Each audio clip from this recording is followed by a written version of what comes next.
ही आवती, हे आमचं शेंडे फळ आहे. आवती, माहेर म्हटलं की तुला काय आठवतं?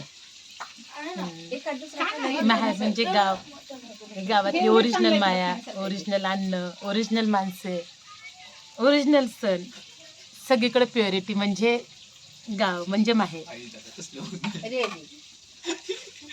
भांडणं पण आहे तर ओरिजिनल आहेत, माया पण आहे तर ती ओरिजिनलच आहे, प्रेम आहे ओरिजिनल आहे. कुठंही मिलावट, कुठंही आर्टिफिशियलनेस नाहीये, सगळं नॅचरल आहे.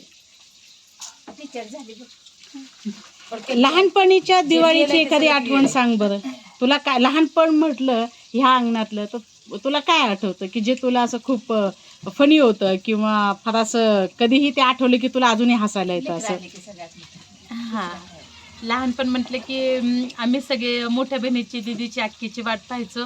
ताई कधी येत नव्हती, बट असं नाही झालं की बिना ताईच्या आठवणीने ती दिवाळी झालेली. असं यायचं की जशी आक्की तिथून निघली तसं आमची दिवाळी. मग ते आक्की ही स्वतःही ओरडत यायची की आक्की आली, आक्की आली. ती स्वतःलाच म्हणायची आक्की आली. आम्ही तर म्हणायचं. हे खूप म्हणजे आता हसू येतं, पण त्यावेळी हसू येत नव्हतं. त्यावेळी ते म्हणजे फन, आणि त्यावेळी तो एन्जॉय असायचा. आणि मोठ्या मोठ्या रांगोळ्या असायच्या, गालिचे असायचे. तो मैदा किंवा रवा नाही, बट ते गव्हाची करंजी खरंच खूप आठवते. मेहंदी आई काडीपिठाच्या काडीने मेहंदी लावायची. आणि लताताईला जरा थोडीशी ती म्हणजे फॅन्सी, म्हणजे मोठी होती, तिला कळायची फॅशन, आम्हाला एवढं कळत नव्हतं. मग ती एकदा रडली की अशी नको मेहंदी.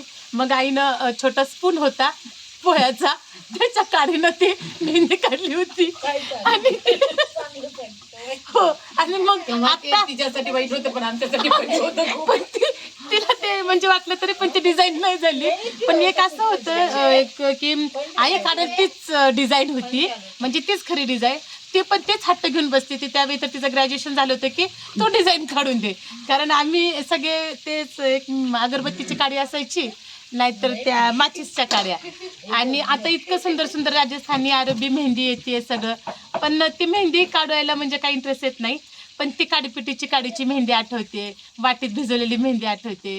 आणि ती दिवाळी खरंच वेगळीच. आणि आता पण ज्यावेळी हे सगळे मुलं जमतात त्यावेळी ही दिवाळी, नाहीतर पुण्यात होते दिवाळी किती सुंदर, तेवढंच हे सगळं एकदम, पण ती दिवाळी वाटत नाही. ही खरी दिवाळी आहे.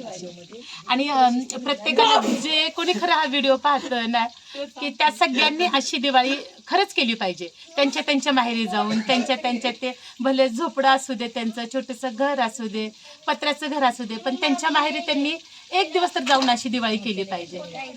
त्या दिवाळीला फक्त फटाके किंवा फराळ हे महत्त्वाचं नाहीये, तरी असं ओरिजिनल प्रेम सगळ्यांच्या माहेरी असावं ही परमेश्वराच्या चरणी प्रार्थना. थँक्यू.